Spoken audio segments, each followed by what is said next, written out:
নমস্কাৰ প্ৰিয় দৰ্শক আপোনালোক সকলোকে জেস কালেকশনলৈ পুনৰ এবাৰ স্বাগতম জনাইছো এয়া চাওক এনে ধৰণৰ গামুচা এতিয়া বিহুৰ বাবে ৰেডি কৰা হৈছে বিহুৰ বাবে তৈয়াৰ কৰা হৈছে এয়া চাওক পকোৱা সূতাৰ গামুচা লবলৈ বহুতে আৰামদায়ক হ'ব আপোনালোকে ব্যৱহাৰ কৰিব পাৰিব এনে ধৰণৰ গামুচা আৰু এখন দেখুৱাইছো পিওৰ টছৰ গামুচা এয়া চাওক এনে ধৰণৰ পিওৰ টছৰ গামুচা সমূহ মোৰ লগত যোগাযোগ কৰিলে পাব এয়া চাওক এনে ধৰণে বৈছে হিপিনী সকলে ইমান সুন্দৰকৈ গোটেই গামুচাখনতে ফুল বসা হৈছে আৰু আপোনালোকে এনে ধৰণৰ গামুচা সমূহ আমাৰ পৰা লব বিচাৰিলে সুন্দৰকৈ আগ দুটাত থুপি বটি দিয়া হ'ব সুন্দৰকৈ গামুচাৰ আগত দহি বটাখিনি কৰি দিয়া হ'ব আপোনালোকে মাথো অৰ্ডাৰ কৰিব লাগে এনে ধৰণৰ গামুচাসমূহ অৰ্ডাৰ কৰি লৈ মাত্ৰ কাৰোবাক উপহাৰ দিব পাৰে বা নিজেও ব্যৱহাৰ কৰিব পাৰে এয়া চাওক বহুত ধুনীয়া গামুচাখন বহুতে ধুনীয়া এতিয়া মই এই দহি বটাখিনি কৰিবলৈ লৈছো এই দহি বটাখিনি কৰি দিয়া হ'ব এয়া আৰু যি সকলে বাৰু জানে নিজে দহি বটা কৰিবলৈ তেনেহলে তেওঁলোকে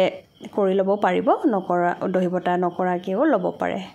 এয়া দহি বটাখিনি মই সুন্দৰকৈ কৰি দিছো এনে ধৰণে এয়া চাওক ৰঙা সূতা বৰ্ণালী সূতা দিছো দহি বটাখিনিত আৰু গামুচাখনৰ যিখিনি মেইন ফুলৰ সূতা এইখিনি পদ্মিনী কটনৰ হয় পদ্মিনী কটনৰ ফুল বসা হৈছে আৰু চাওক এনে ধৰণে বিহুৰ বাবে কুৰ্তা ৰেডি কৰিছো জেন্টস কুৰ্তা মুগা ৰঙৰ কাপোৰত যি সকলে মুগা কাপোৰ বা টছ কাপোৰত বনাবলৈ অসুবিধা পায় তেনেহলে এনে ধৰণৰ মুগা ৰঙৰ কাপোৰটো মই কুৰ্তাসমূহ ডিজাইন কৰি দিও যেনে ধৰণৰ ডিজাইন লাগে সেই ধৰণে আপোনালোকে লব পাৰিব আৰু এয়া চাওক সৰু ল'ৰা ছোৱালীৰ বাবে কিছুমান হাস পোছাক মই তৈয়াৰ কৰো এয়া চাওক এজোৰ পিওৰ পাটৰ কাপোৰত এনেদৰে ডিজাইন কৰিলো গামুচাখন ৰেডিমেড গামুচা সৰুকৈ বনাই দিছো বহুত ধুনীয়া লাগিছে কাপোৰজোৰ যদিহে এনে ধৰণৰ কাপোৰসমূহ আপোনালোকৰ ভাল লাগে সৰু হাস পোছাকসমূহ এজোৰ হাতমহীয়া লৰাৰ বাবে ৰেডি কৰিছিলো এয়া চাওক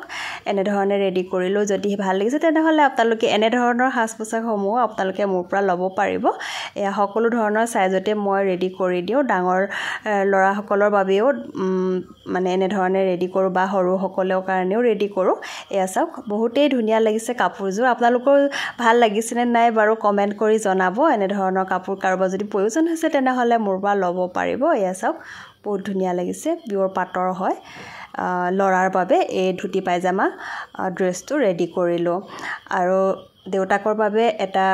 কুৰ্তা ৰেডি কৰিলো পিওৰ পাটৰ এয়া সাইডতে ৰাখিছো পিওৰ পাটৰ কুৰ্তাটো এনে ধৰণৰ এটো এক্সেল সাইজৰ হয় মানে 40 সাইজৰ বা 42 সাইজৰ সকলো ধৰণৰ সাইজতে পাব এক্সেল ডাবল এক্সেল সকলো সাইজতে পাব এনে ধৰণৰ কুৰ্তাসমূহ অৰ্ডাৰ কৰিব পাৰে পাটৰে হওক বা টছৰে হওক বা অন্য কাপোৰৰে হওক সকলো ধৰণৰ কাপোৰতে পাব এয়া আৰু এজোৰ চাদৰ মেখেলা তৈয়াৰ কৰিলো বিহুৰ বাবে নতুন এটা ডিজাইন এয়া চাওক যদিহে ভাল লাগিছে সিম্পল ডিজাইন হয় কিন্তু ইউনিক হয় ডিজাইনটো অলপ ভাল লাগিছে আপোনালোকৰ বাৰু ভাল লাগিছে নে নাই যদি ভাল লাগিছে তেনেহলে কম দামতে এজোৰ চাদৰ এই চাদৰ মেখেলাজোৰ কম দামতে লব পাৰিব অৰ্ডাৰ কৰিব আপোনালোকে আৰু এয়া চাওক ৰুমাল গাৰুৱাৰ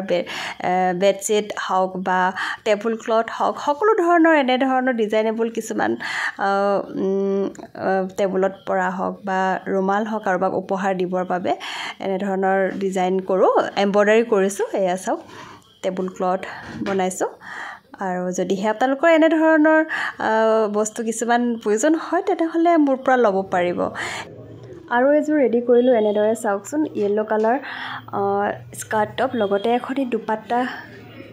তৈয়াৰ কৰিলো এনে ধৰণে এয়া চাওক এনে ধৰণৰ সৰু ছোৱালীৰ বাবে যদি কাৰোবাৰ প্ৰয়োজন হৈছে এনে ধৰণৰ হাস পোছাক তেনেহলে মোৰ পৰা লব পাৰিব আৰু বিভিন্ন ধৰণৰ হাস পোছাক মই ৰেডি কৰি থাকো যদিহে মোৰ হাতেৰে তৈয়াৰ কৰা কিছুমান হাস পোছাক পিন্ধিবলৈ ইচ্ছা আছে তেনেহলে আপোনালোকে 8638317800 নম্বৰত যোগাযোগ কৰিব আৰু মোৰ ভিডিঅটো লাইক কমেন্ট শ্বেয়াৰ কৰিব ধন্যবাদ